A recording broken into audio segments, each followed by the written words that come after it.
Presidente, antes que nada, nós gostaríamos, em nome do porta-voz da SECOM, nos colocarmos bastante felizes pela oportunidade que os correspondentes estrangeiros nos concedem de mostrar um pouco do nosso país, um pouco do nosso presidente. Então, muito obrigado pela presença de vocês.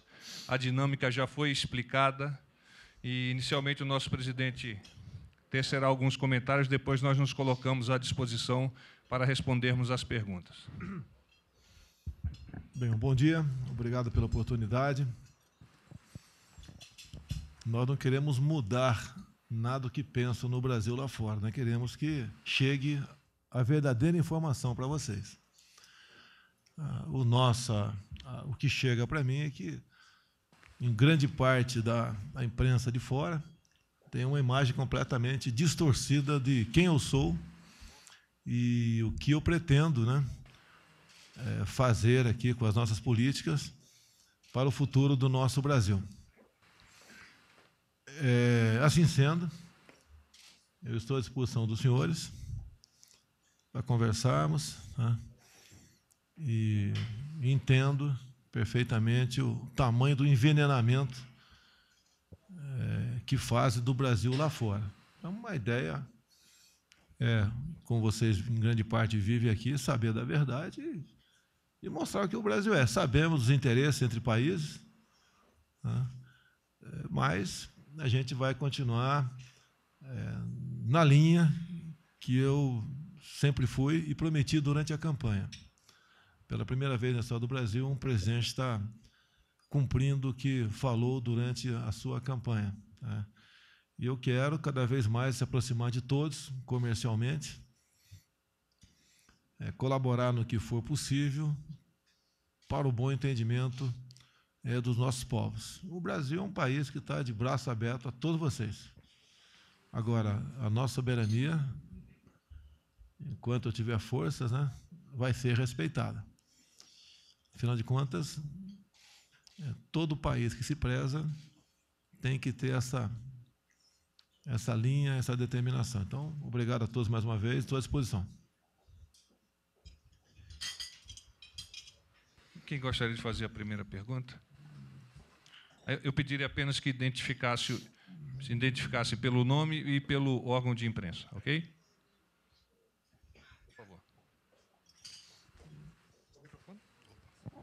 Bom dia, presidente.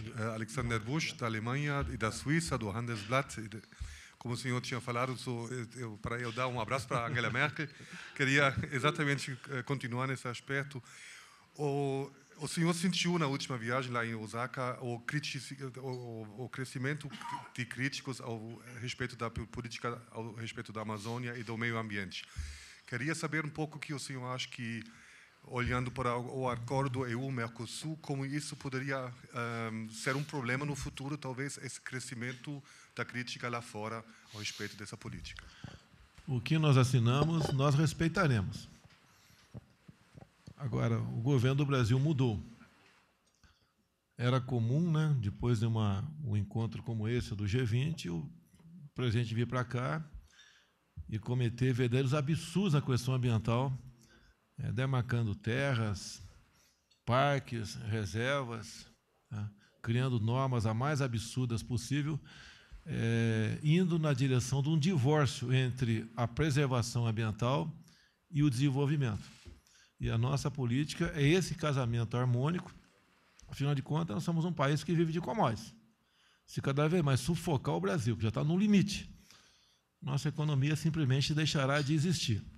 Agora, nós somos o país que mais preservamos, não em quantidade, obviamente, que somos aí, você vê, as regiões amazônicas, 20% de qualquer, 80% de qualquer propriedade é preservada.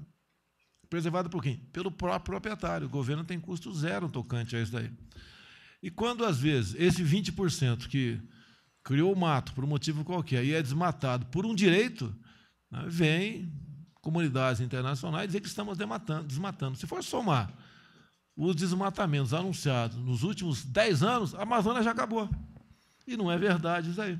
Tanto é que eu falei para a senhora Angela Merkel, falei para o Macron também, uma viagem de Boa Vista a Manaus.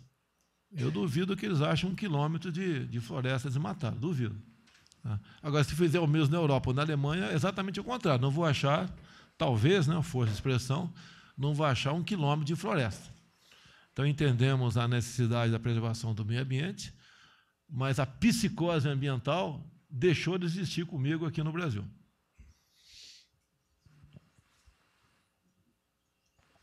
Paulo Trevisani, do Wall Street Journal. Bom dia, presidente. Obrigado por nos receber aqui hoje. O Congresso fez uma manifestação muito importante aprovando em primeiro turno a reforma da Previdência. Uma votação bastante expressiva.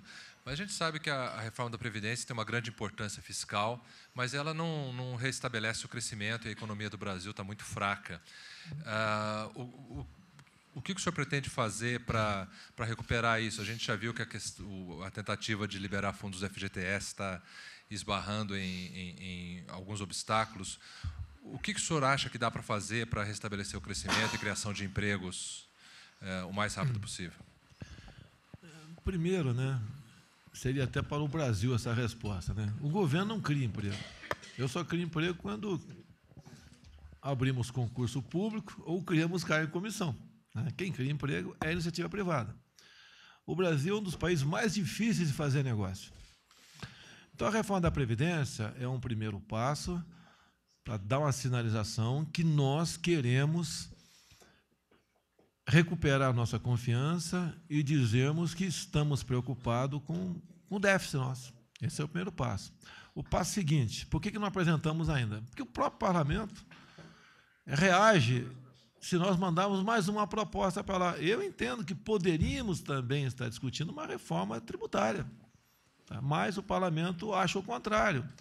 E eu tenho que me manter bastante cauteloso para não mandar 2, 3 propostas e não aprovar nenhuma. Por isso a demora. Agora, paralelamente a isso, né, nós estamos fazendo a nossa parte aqui, desburocratizando, como, por exemplo, a medida da liberdade econômica. Era muito difícil você abrir um pequeno negócio no Brasil, até um cabeleireiro, até vergonha de falar, tá certo? É muito difícil, dada a burocracia. Resolvemos esse assunto. No governo anterior, Michel Temer, ele fez uma pequena reforma na nossa CLT, que, se não tivesse feito, estaria pior economicamente o Brasil ainda. Estamos com projetos audaciosos já em execução, né? Concessões de aeroportos, vários, de estradas. Estamos mostrando ao povo trabalhador, né, que nós confiamos neles, né?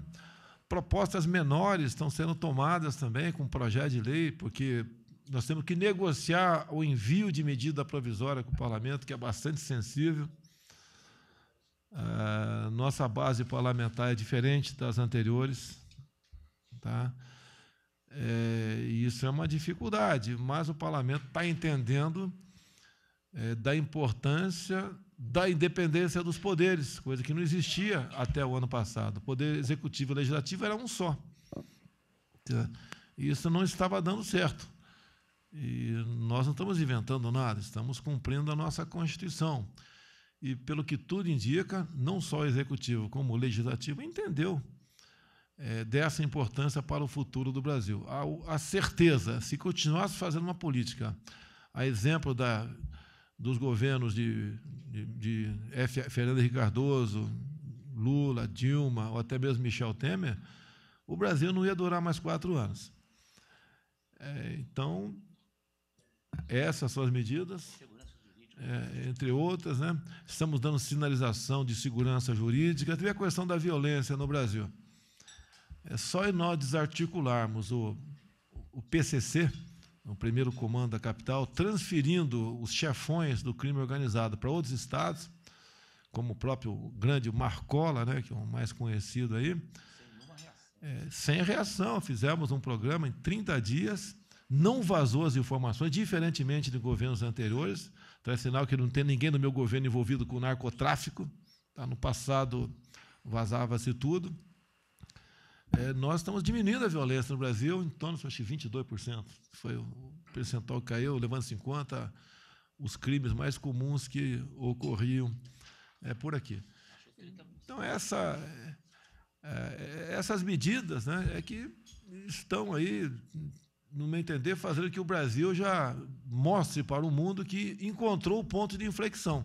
E a ascendência se fará brevemente com mais medidas. Obrigado, presidente. Dominique Phillips, The Guardian.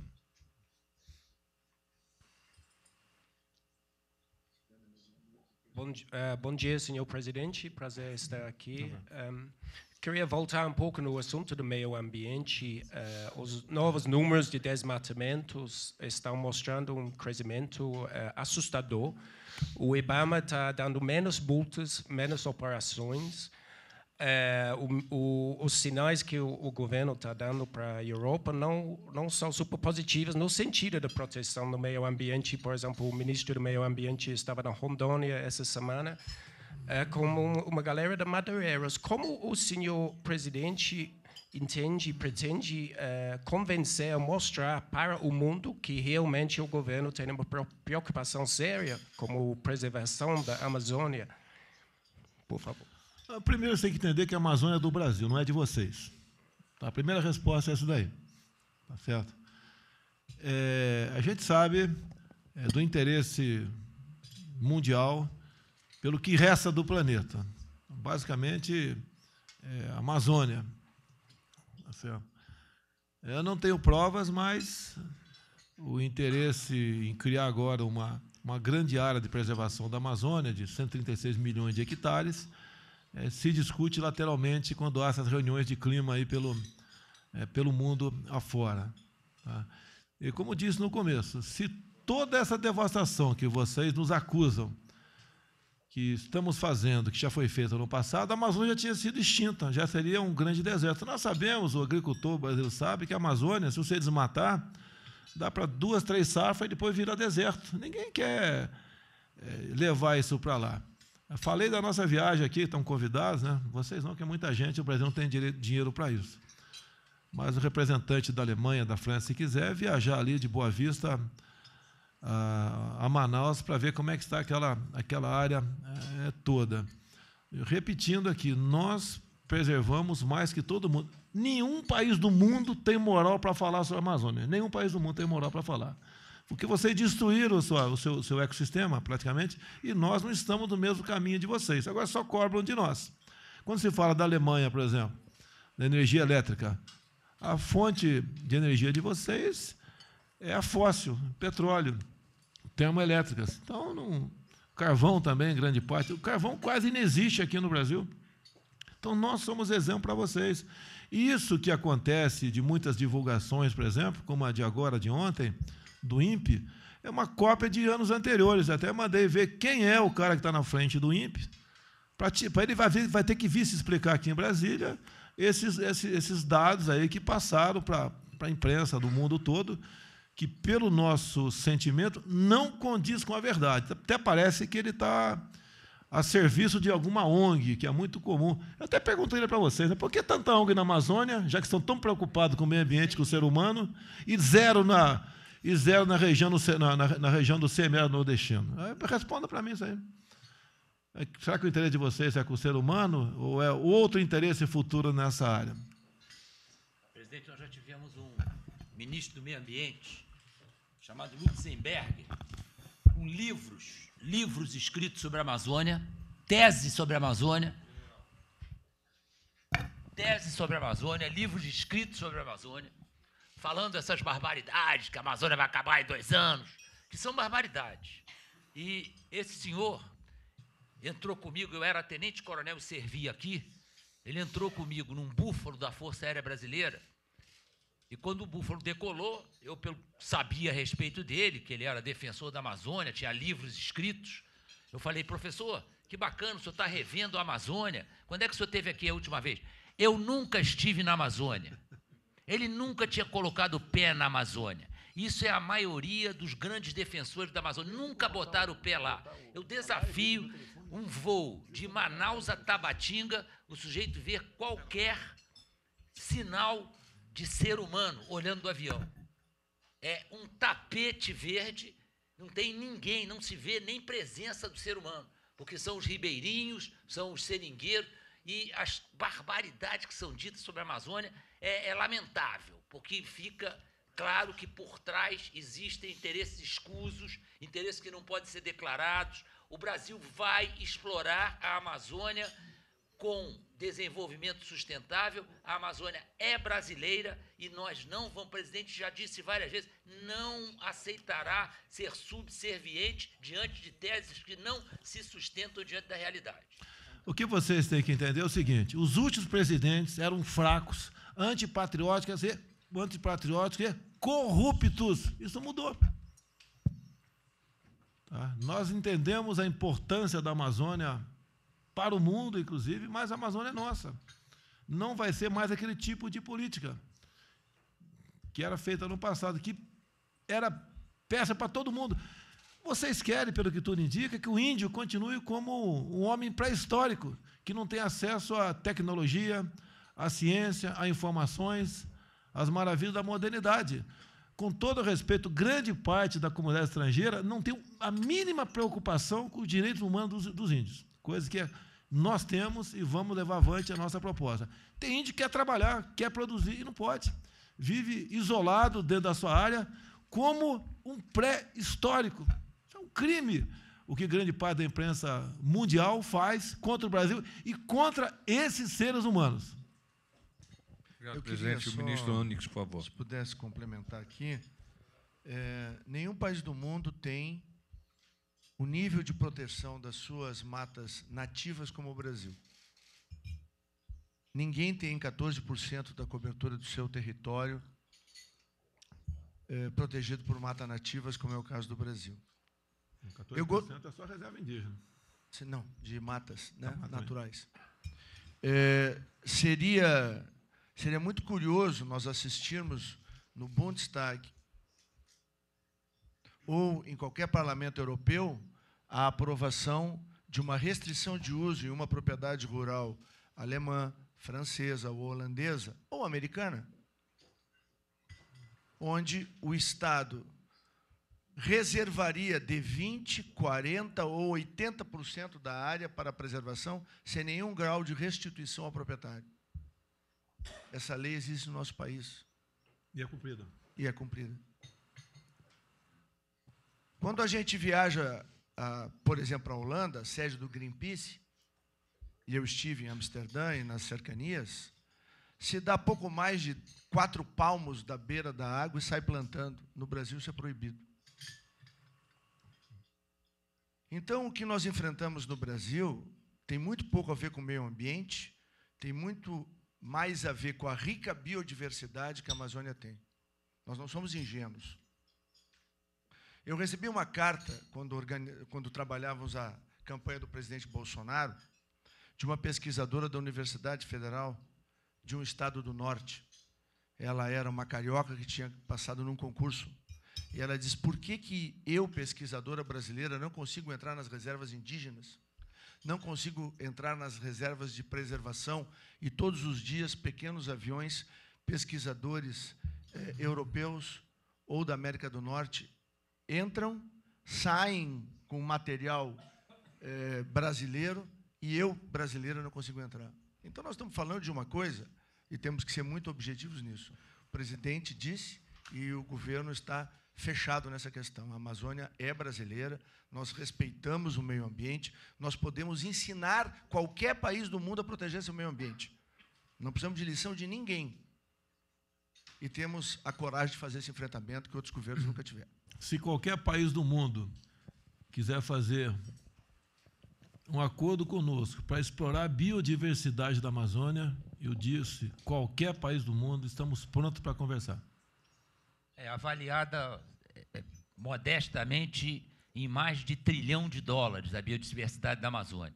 Então, é muita ingenuidade achar que não há cobiça em relação a isso. Outro ponto interessante sobre esse tratamento que é dado no estrangeiro aos povos indígenas, eu fui comandante militar da Amazônia. E, na época, incluí, inclusive, a Amazônia Oriental. 5 milhões de quilômetros quadrados de terra. Eu visitei mais de 200 comunidades indígenas. Jamais cheguei numa comunidade indígena que o seu Tuxaua, cacique, Murubixaba, não me pedisse energia elétrica.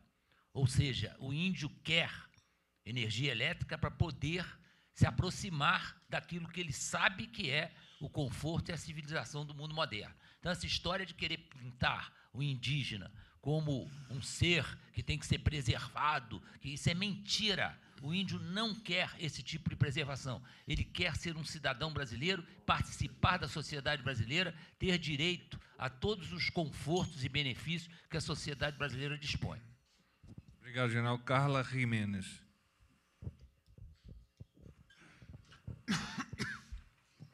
Bom dia, presidente. Carla, do El País. Ontem, a gente esteve com... antes de ontem, com o presidente da Câmara, e ele mostrou preocupação com o aumento da pobreza no Brasil. Ele disse que isso estava sendo conversado com o governo, planos para trabalhar suporte neste momento, como ele disse, de não crescimento e de aumento da fome no Brasil, em que ele usou até a expressão colapso social. Como que o senhor está vendo isso, ou seja, qual que é o trabalho que o governo está fazendo para lidar com esta questão? Você joga um grão de milho no asfalto aqui no Brasil e ele cresce. Você quer fazer uma PCH, por exemplo, pequena central hidrelétrica, ou uma pequena represa na tua propriedade. É quase impossível, tendo em vista a legislação ambiental e a psicose ambiental. 1 quilômetro, ou melhor, 1 hectare de lâmina d'água, é possível você tirar de 10 a 15 toneladas de tilápia por ano. É um país aqui rico para praticamente qualquer plantio. Falar que se passa fome no Brasil é uma grande mentira. Passa-se mal. Não come bem. Aí eu concordo. Agora, passar fome, não. Você não vê gente, mesmo pobre, pelas ruas com um físico esquelético, como a gente vê em alguns outros países aí pelo mundo. Tá? Agora, adotou-se no Brasil, de governo Fernando Henrique para cá, PSDB, e depois o PT, que distribuição de riqueza é criar bolsas. É o país das bolsas. Tá? E o que faz tirar o homem da miséria, ou a mulher, é o conhecimento. A educação aqui no Brasil, nos últimos 30 anos, nunca esteve tão ruim. As provas do PISA bem demonstram isso daí. Esses políticos que criticam a questão da fome do Brasil, no meu entender, tem que se preocupar, estudar um pouco mais as consequências disso daí. Eu estive em Israel. Lá, a precipitação pluviométrica é menor que o semiárido nordestino. Com tecnologia, eles conseguem não só garantir a sua segurança alimentar, como exportar parte para a Europa. Falar que se passa fome no Brasil é um discurso populista tentando ganhar simpatia popular, nada mais além disso. O que nós temos que fazer, nós, o Poder Executivo e o Legislativo, que em grande parte um depende do outro, é facilitar a vida do empreendedor, de quem quer produzir. E não fazer esse discurso voltado para a massa da população, porque o voto tem o mesmo peso, não interessa se a pessoa é pobre ou não, tem exatamente o mesmo peso. Porque nos conduzirá a uma situação semelhante à da Venezuela, onde o Chávez implementou muito bem o socialismo, tá? E esse país, irmão nosso, chegou na situação de miséria que se encontra hoje em dia. É só as autoridades políticas, nós do Legislativo e do Executivo, não atrapalhar o nosso povo, que essas franjas de miséria, por si só, acabam no Brasil, porque o nosso solo é muito rico para tudo que você possa imaginar. Obrigado, presidente. Lisandra Paraguaçu, agência Reuters. Bom dia, presidente. Aqui na pontinha. Duas questões eu queria fazer para o senhor. Uma mais local, né, a questão do FGTS, que era para ter sido anunciada ontem, foi adiado. Tem algumas informações de que teria uma pressão da área de construção civil, porque está com, né, tem um receio de que o fundo que financia perdesse muito dinheiro. Eu queria saber também qual o impacto que o governo espera da liberação do FGTS. Eu participei em parte da reunião, o Onyx Lorenzoni ficou o tempo todo. Eu depois conversei com o Paulo Guedes, conversei com o primeiro escalão da economia nesse sentido também, estive com a CEBIC. E, Onyx, você quer responder você com dados mais técnicos do que eu? Bom, dá para ouvir, né? A situação é a seguinte. Nós tínhamos uma série de detalhes técnicos. O problema é que a informação vazou. Esse é o fato concreto. Na medida em que a informação vazou, nós não tínhamos concluído ainda todos os estudos acerca dessa liberação de acesso ao FGTS. O que está garantido, e foi dito ontem ao presidente José Carlos Martins, da CEBIC, é que os recursos que financiam a habitação popular no Brasil, eles estão rigorosamente assegurados e estarão garantidos e protegidos. Nós vamos usar uma outra parte para poder criar uma situação muito mais favorável aos trabalhadores brasileiros. Mas a equipe técnica conclui todos os estudos e todo o trabalho até a tarde de segunda-feira. Durante o dia de terça será apresentado ao presidente e às 16 horas de quarta-feira vai ser apresentado aqui, vai ser assinada a medida provisória pelo presidente Bolsonaro. Só para corrigir um número aqui dito anteriormente, nós temos 61% do território brasileiro de área preservada. Aí você bota aí dentro, que são reservas indígenas, quilombolas, estações ecológicas, parques nacionais, unidade de conservação, entre outras, né? Agora, no Brasil como um todo, 14% são reservas indígenas. Isso equivale a uma área maior que 4 estados: Rio de Janeiro, Espírito Santo, Minas Gerais e São Paulo. Então, está na cara que tem uma verdadeira indústria da demarcação em terra indígena no Brasil, que começou com o Fernando Collor de Mello, lá em 92, quando demarcou a reserva em Yanomami. Naquela época, eu tinha apoio integral do jornal o Globo, pela minha proposta, que era a proposta anterior do governo Sarney e também do então ministro Nondas Pires Gonçalves, de demarcar aquelas áreas todas como ilhas. E estaria muito melhor protegida do que hoje em dia, tá certo? Então, só para a questão de números, a gente botar os números aí reais do que acontece com a preservação ambiental no Brasil. Obrigado, presidente. Claire, do Le Monde. Olá, senhor presidente. Desculpa vou voltar de novo nessa questão do meio ambiente. Só para esclarecer uma coisa, você tem o sentimento de que os números do INPE são mentirosos? É isso? Segunda pergunta... Eu não entendi a primeira pergunta. Quem é mentiroso aí? Os números assustadores do INPE. Tudo bem. Desculpa. Tá. Pode prosseguir a segunda pergunta. A segunda pergunta é sobre todos esses vazamentos sobre a Lava Jato. Gostaria de saber se você mantém, apesar de tudo isso, o seu apoio para o ministro Sérgio Moro.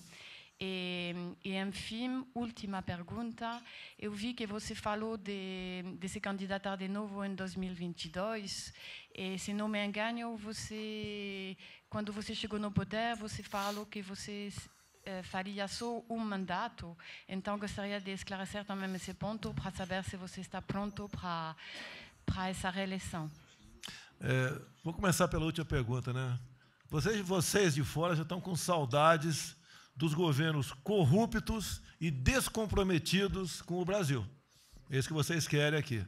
Porque se fosse um outro presidente, lá tivesse tido em Osaka, já teriam mais 50 reservas indígenas demarcadas esse ano de forma subserviente.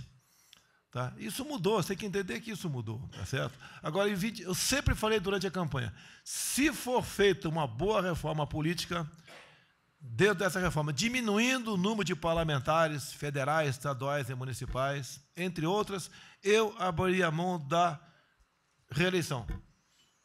Como essa reforma depende basicamente do parlamento, e não minha, pelo que tudo indica, não teremos reforma política. Agora, em não havendo a reforma política, eu não estou mudando o meu posicionamento durante a campanha. Até porque durante a campanha ninguém me acompanhou, nem imprensa local, muito menos a de fora do Brasil. Ninguém acreditava em mim. Agora, eu acreditava no povo brasileiro. Estamos fazendo a nossa parte. Eu tenho falado, pela primeira vez na história do Brasil, um presidente da República está buscando cumprir com todas as forças o que prometeu durante a campanha. Agora, para a tristeza de vocês, tá?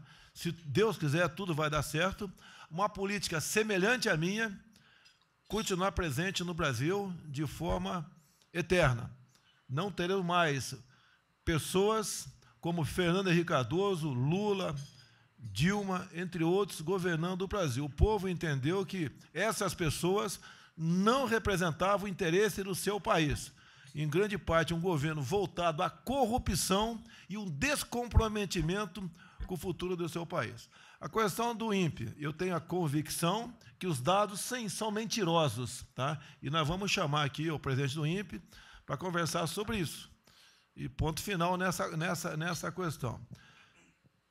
Tem mais uma pergunta? Lava Jato. Olha, se eu botei o Moro lá, é porque eu quero que ele continue fazendo o que tem que ser feito, né? Obviamente, ele não está na situação mais de juiz. Ele agora é um ministro da Justiça que tem, sob seu comando, entre outras instituições, a nossa Polícia Federal. Boa sorte a ele, e se eu não quisesse combater a corrupção, não o teria escolhido para ser ministro. Até porque ele não fez campanha para mim. Eu acho que ele votou em mim, não tenho certeza 100%. Tá? Mas em nenhum momento eu falei durante a campanha que o Sérgio Moro ia ser meu ministro da Justiça. Obrigado, presidente. Marta Moreira, Agência Lusa.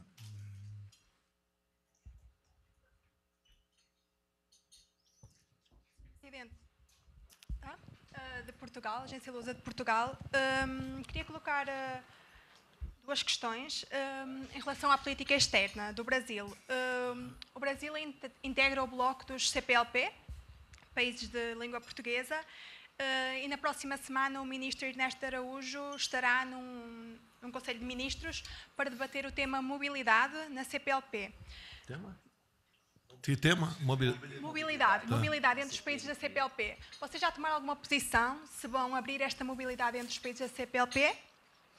E a segunda questão era em relação a Portugal. O que é que podemos esperar da relação com Portugal no governo de Bolsonaro? Portugal é um país irmão. Estamos à disposição. Via embaixada, o que é normal, natural, buscarmos aqui qualquer aprofundamento nas nossas relações. Pode falar, Pedro? Bom dia. Na verdade, o chanceler já está em Cabo Verde para as reuniões da CPLP. E essa é uma das temáticas de várias da CPLP, e o Brasil, a presença do chanceler lá e não noutra reunião que tem agora em Buenos Aires sobre terrorismo, mostra a prioridade que o Brasil está dando aos países da língua portuguesa e toda a agenda em comum que temos com eles. Obrigado. Antônio Torres, Agência F. Bom dia, presidente. Muito obrigado pelo café da manhã. A minha pergunta é sobre o acordo UE-Mercosul.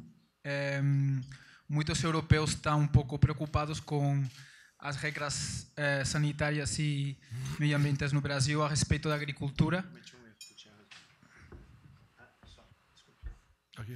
A questão é se o Brasil mesmo, esse problema pode travar o acordo entre União Europeia e Mercosul, porque existe um receio dos europeus sobre como é tratada a agricultura aqui no Brasil a respeito de pesticidas e de outros produtos que são utilizados. Presidente, o Brasil é um país que menos usa agrotóxico. Se nós estivéssemos vendendo veneno, vocês não comprariam. Agora, eu fico abismado como essa desinformação entrou junto aos brasileiros e acreditam nisso. o primeiro mundo, em especial, tem um cuidado enorme com o que importa. 44º país.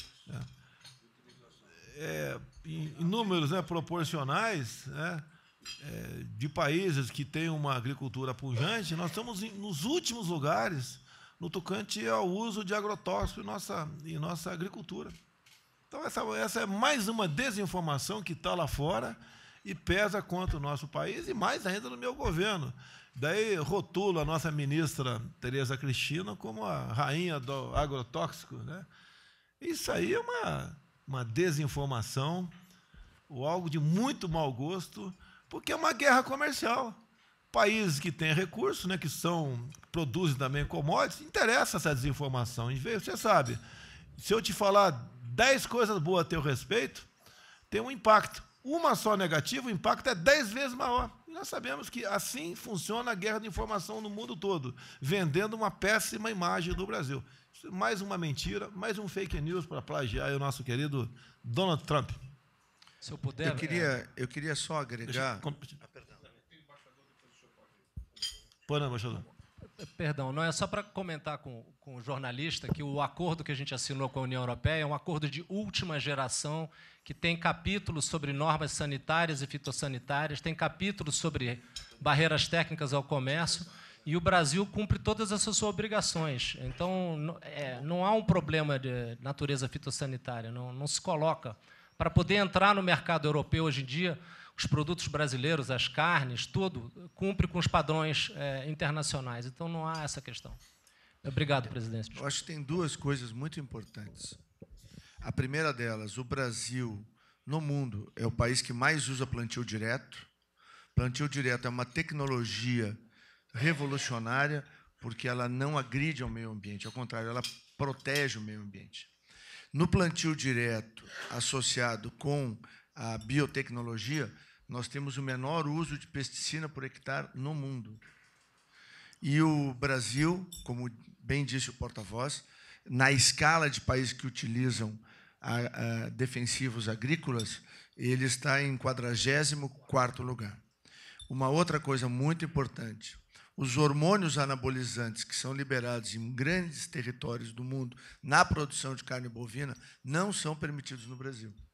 Então, isso é mais uma garantia de que o produto brasileiro, e não é à toa que os produtos brasileiros a cada ano ganham mais mercados no mundo todo. O que há é uma grande competição, evidentemente, do produtor europeu com o produto brasileiro, porque aqui nós temos larga extensão e o nosso boi é a campo, ao passo que os animais de engorda em quase toda a Europa, e muito na Irlanda, na Escócia, na Inglaterra, a maioria é estabulado. Então, ele vira um competidor do alimento humano, porque ele consome milho, diferente do boi brasileiro, que é o boi mais ecológico do mundo, que é criado no pasto. Vale a pena aqui. Quando eu estive em Osaka, eu fui à noite numa churrascaria. Fui muito criticado pela mídia brasileira. Tá? Quando fosse para um retiro, tivesse que jejuar o tempo todo. E fui numa churrascaria. E comi um churrasco, obviamente. E perguntei qual era a procedência da carne. Me disseram, eu não vou dizer aqui para evitar problemas com outros países aí. Me disseram. Na primeira oportunidade, eu convidei de público o primeiro-ministro japonês, que está para ir para o Chile, que passe para o Brasil, que nós queremos patrocinar um churrasco com carne brasileira para ele. Há uma diferença enorme nos sabores, enorme. Eu até disse naquele momento que a carne que eles estavam comendo lá era genérica. E eles tinham que comer uma boa carne do gado aqui, criado aqui no Brasil. E que, com toda certeza, eles abririam o nosso mercado para carne, que, por enquanto, não entra no Japão. Obrigado, presidente. Tomoyoshi Komiya, NHK. Eu sou presidente da japonesa emissora. O Brasil tem muito descendentes de japonês. Me informaram que o senhor presidente teve uma namorada descendente de japonês. Qual a sua impressão sobre descendentes? Para aí.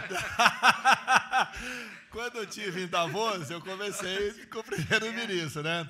E eu morei muito tempo no Vale do Ribeira, perto da cidade de Registro. Havia uma grande comunidade japonesa lá. E eu falei que a primeira namorada minha foi uma japonesa. Daí, o primeiro-ministro também, que a primeira dele foi uma brasileira. Então, empatamos, tá ok?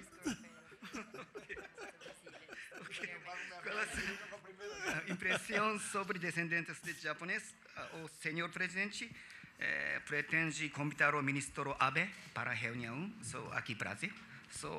Que tipo de relação pretende quer construir com o Japão? Olha, tá, eu tive no Japão ano passado? Em fevereiro do ano passado, como pré-candidato.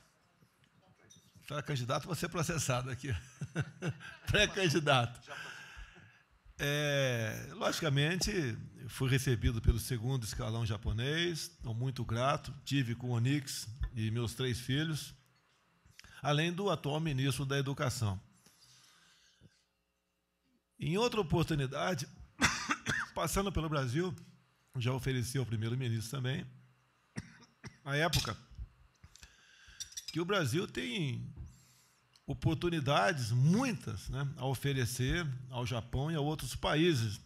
Estamos à disposição. Por exemplo, né, eu tive lá, pedi que um assessor meu levasse um empresário que faz bijuterias de nióbio. Só que bijuteria é um nome inadequado, porque as peças da mesma natureza em ouro no Brasil aqui, tá, o de nióbio é mais caro.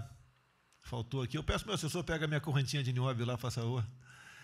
Então, por exemplo, né, nós não temos tecnologia para o nióbio ainda no Brasil. Né? É bem como no tocante ao grafeno. Aqui é uma coisa que nos próximos anos, próximos 8, 9 anos, vai movimentar mais de $1 trilhão no mundo com as maravilhas que estão vindo do grafeno. E muitos países estão tratando disso de forma bastante reservada. O nosso centro de pesquisa aqui na Universidade Mackenzie, São Paulo, tem gente do mundo todo, quase não tem ninguém do Brasil, porque não houve preocupação do governo brasileiro anterior em ter ministros da ciência e tecnologia que entendesse do assunto, como nós temos o astronauta Marcos Pontes. Desculpa aqui, né, o sincericídio. Os nossos ministros de ciência e tecnologia do passado não sabiam a diferença de gravidez para a lei da gravidade. Tá? E agora o que acontece com esse novo governo? Estamos abertos a todos, não só nessa questão mineral, porque temos montanhas de grafite no Brasil, temos nióbio em Araxá, em Catalão já está na mão dos chineses, tá certo? Tem a região dos 6 Lagos também, lá tem uma reserva indígena, mas podemos conversar sobre isso, sem problema nenhum. Temos uma biodiversidade inimaginável, que descobertas podem vencer etapas de cura de doenças até tido como incuráveis hoje em dia. Então, temos um mar de oportunidade no Brasil. E estamos dispostos a conversar, e a minha linha chama-se parceria. O que pudermos fazer em conjunto contará não só com a boa vontade, mas como ações governamentais. Aqui eu estou com uma correntinha de nióbio aqui, ó. Tenho nota, a imprensa brasileira está me acompanhando aí, eu tenho nota fiscal e paguei o excesso, né, para a Receita, porque essa correntinha aqui custou $1.000. Então, uma correntinha do mesmo tamanho aqui, mesma proporção, né, de ouro, custa mais ou menos $700 aqui no Brasil. Aqui. Então, o mar de oportunidades são muitos. O nióbio, o liga de ferro, ela pode ser usada em estruturas, né, de aço, né, para construção de prédios, que ele é mais duro não, ele é mais resistente e é flexível, com toda certeza. Nas construções do Japão, que tem informação que já estaria sendo usado, isso não posso confirmar, né, seria muito bom, tendo em vista os abalos sísmicos que existem na sua região e que, por vezes, né, choca o mundo todo, dado o tamanho da gravidade, como isso acontece lá. A China teria construído um gasoduto de 8.000 quilômetros da liga ferro-nióbio também. O que de bom tem nisso daí? A mesma bitola, com o mesmo diâmetro, você transporta o dobro do volume de gás. E quando há uma rachadura, ela não se prolonga. A Alemanha já estaria usando a questão de nióbio também no chassi de automóveis. Só nós temos isso. Estamos abertos aos senhores. Parcerias, quem quiser investir no nosso governo aqui, estamos prontos para fazer parceria nesse sentido. Temos montanhas de grafite no Vale do Ribeira, em especial região de Miracatu. Estamos prontos a conversar. E, em parte, né, a Coreia do Sul já nos procurou para conversar sobre isso aí. Estamos prontos a conversar. E eu falo em parcerias. Eu não quero que o Brasil continue sendo um mero exportador de commodities. Eu quero agregar valor aqui. Pode ter certeza, possíveis acordos elaborados entre nós será muito bom para os dois países. Então, estamos à disposição não só do Japão, um país que eu adoro, um povo maravilhoso. Eu nunca vi um japonês pedindo esmola no Brasil. Esse é o recado que eu dou para todos aqui no Brasil, todos, sem exceção, tá certo? Eu orgulho de vocês, da maneira como vocês se empenham, se dedicam, são patriotas e são unidos, e têm a sua fé. Tá? E assim vocês conseguem os seus objetivos. Comparando o Brasil com o Japão, o Brasil é uma potência em recursos minerais, em áreas agricultáveis, em região para o turismo. Tá? E vocês são a terceira economia do mundo, e nós aqui somos a oitava pelos commodities apenas. E se nós nos aproximarmos com o Japão, Coreia do Sul, a China também tem interesse, temos interesse nesse sentido, não sermos apenas um mero exportador de commodities, entre outros países, a França, a Alemanha, seja qual for, estamos de braços abertos para fazermos boas parcerias proveitosas nos nossos dois países que agreguem valor. Estamos à disposição de vocês. E o Brasil é um país que começa a dar sinais que tem um governo confiável. Obrigado, presidente. Jorge Schwartzman, agência AFP. Obrigado, bom dia, presidente. Sim. Bom dia. Presidente, primeiro queria saber como o senhor vê a questão de... Tem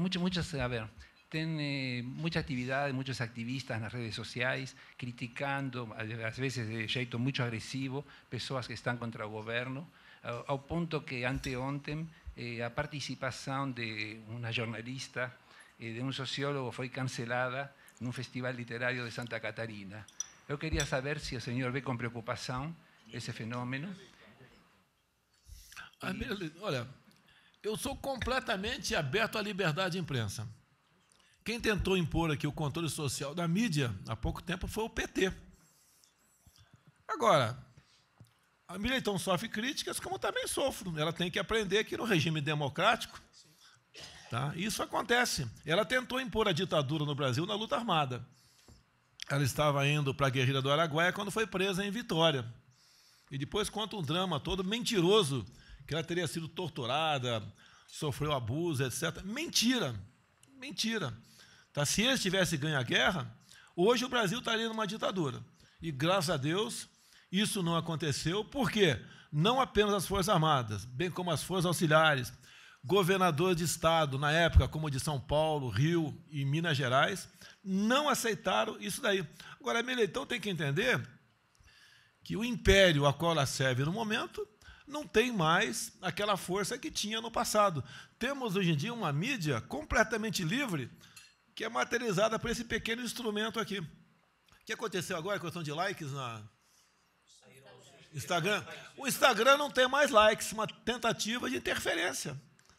Tá? Esse sim é uma censura. Eu acho que quem está criticando aqui a questão da Miriam Leitão poderia dar uma força aqui à democracia, à liberdade de imprensa, no tocante aos likes do Instagram. Tá certo? Ninguém mais do que eu sou atacado pelas mídias sociais aqui, e a mídia tradicional também. Logicamente, não fico triste, mas em nenhum momento eu apresentei qualquer decreto para que haja um mínimo de controle sobre essas mídias sociais. Por mim, vão continuar completamente livres. Pode fazer meme à vontade, me criticando, mentindo. Da minha parte, não tem problema. Até porque o povo, cada vez mais, está entendendo, né? E está conseguindo filtrar o que é verdade e o que é fake news. Obrigado, presidente. Como não? Por favor. Obrigado. Senado. Quería saber cómo el señor está viendo la próxima reunión dos BRICS acá en Brasil, cómo Brasil, os BRICS tem una reunión de chanceleres la próxima semana, una reunión presidencial en el mes de noviembre, saber cómo el señor está valorando o qué significan los BRICS en este momento, ¿no? Para Brasil. Eu estou aprofundando a discussão com a equipe econômica sobre o BRICS. E, brevemente, nós daremos uma posição mais embasada sobre isso aí. O BRICS, Brasil, Rússia, Índia, China e África do Sul, tá? Nós e a África do Sul, eu acho que somos os mais pobres, né? Depois a Índia junto conosco um pouquinho ali. Então está sendo analisado o futuro do BRICS até, tá certo? E assim como tínhamos um Mercosul aqui muito voltado para a viés ideológico, acabou, a questão do BRICS não é a mesma coisa, mas a equipe econômica está estudando a melhor maneira de nos comportarmos e conduzir essa reunião do BRICS em novembro. Qualquer coisa que eu fale agora seria bastante precipitado tocante ao BRICS. Obrigado, presidente. Ivan Kartashov, Rossiyskaya Gazeta. Senhor presidente, bom dia, muito prazer. A Gazeta Russa. Na verdade, eu queria perguntar ao senhor sobre os BRICS, né? A primeira pergunta sobre os planos dos BRICS, especialmente que o Brasil hoje em dia está presidindo esse bloco, essa organização. E a segunda pergunta, se o senhor tem planos para desenvolver relações bilaterais com a Rússia, né?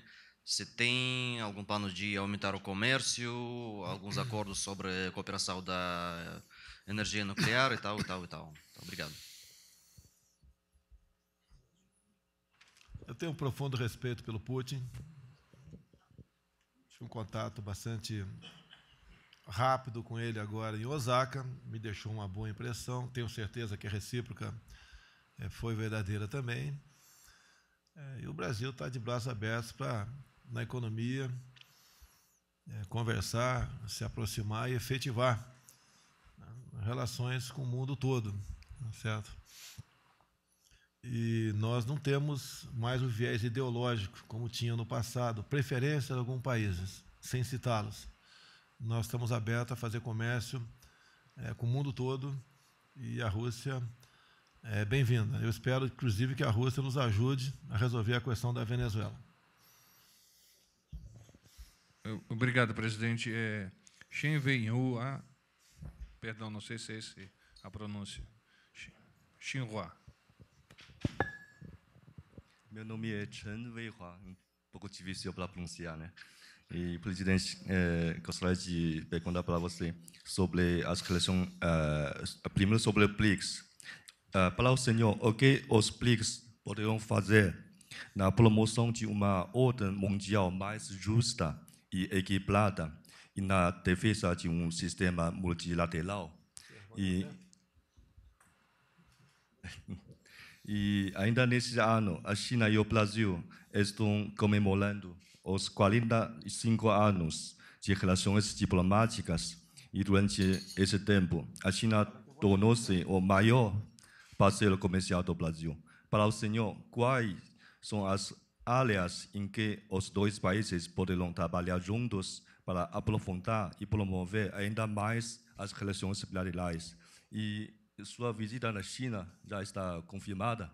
Você pode falar um pouquinho sobre isso? Está confirmada aí da China. Pretendemos, sim, aprofundar nosso relacionamento. Os chineses estiveram na minha residência, lá no Rio de Janeiro, por ocasião da transição. Foi muito bom esse contato, que a imprensa brasileira dizia que eu ia me afastar da China. Quer dizer, e não é uma verdade. A grande parte da imprensa brasileira não tem compromisso com a verdade, infelizmente. Tá certo? E eu tenho certeza que a nossa visita lá à China, e que deve coincidir com a época dos Jogos Mundiais Militares, será coberta de êxito para os nossos dois países. Interessa, sim, aprofundar o que for possível o nosso mercado. Agora, gostaria de agregar valor a alguma coisa aqui também. E sabemos como é que funciona o mercado no mundo todo, a dificuldade disso tudo. Uma coisa mais, Onyx, complementar? Eu queria só fazer um esclarecimento aqui. O presidente estava correto, eu confundi o número. Não é 14% do território de Mata Nativa, 14% apresentava certo, é a questão que envolve as áreas indígenas. Eu falei com a ministra da Agricultura e, segundo o inventário de floresta nacional realizado pelo Serviço Florestal Brasileiro, atualmente são 58% do território nacional é coberto com florestas nativas. Então, acho que isso esclarece bem, né, que é muito mais do que eu acabei citando aqui. Em relação aos BRICS, a China, que está inserido nisso, o Brasil tem o maior programa de concessões e privatizações do mundo. Não há paralelo em nenhum outro país do mundo. E é muito claro que as parcerias para ferrovias, rodovias, portos, aeroportos, linhas de transmissão, geração de energia elétrica, unidades fotovoltaicas, isso não há nenhuma dúvida de que será muito bem-vinda a parceria chinesa para a construção. E, inclusive, como a China é um dos maiores compradores de commodities brasileiros que tem origem no Centro-Oeste, nós facilitarmos os canais de escoamento também é do interesse da própria China para ter um alimento, que o alimento chegue lá com mais rapidez, com menor custo e com compensações que sejam interessantes aos dois países. Então, o presidente Bolsonaro fala disso. Estamos abertos a todas as parcerias. E quando o presidente for à China, nós já vamos levar um portfólio, um conjunto de áreas onde nós vamos oferecer parcerias concretas para a China aqui no Brasil. Obrigado, senhor ministro. Simone Iglesias, agência Bloomberg.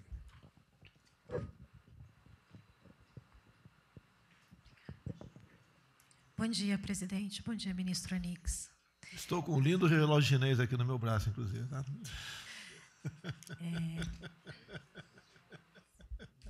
Presidente, eu tenho duas questões para lhe perguntar. Uma é mais doméstica com relação à reforma tributária que já está em tramitação no Congresso.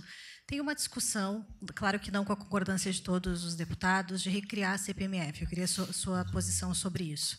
E sobre o acordo de Mercosul e Estados Unidos, que foi conversado em Santa Fé e também no G20. O que avançou? Esse é um acordo mais comercial, é um acordo mais relacionado à segurança da região e dos Estados Unidos? O que o senhor pode falar sobre isso? Obrigada.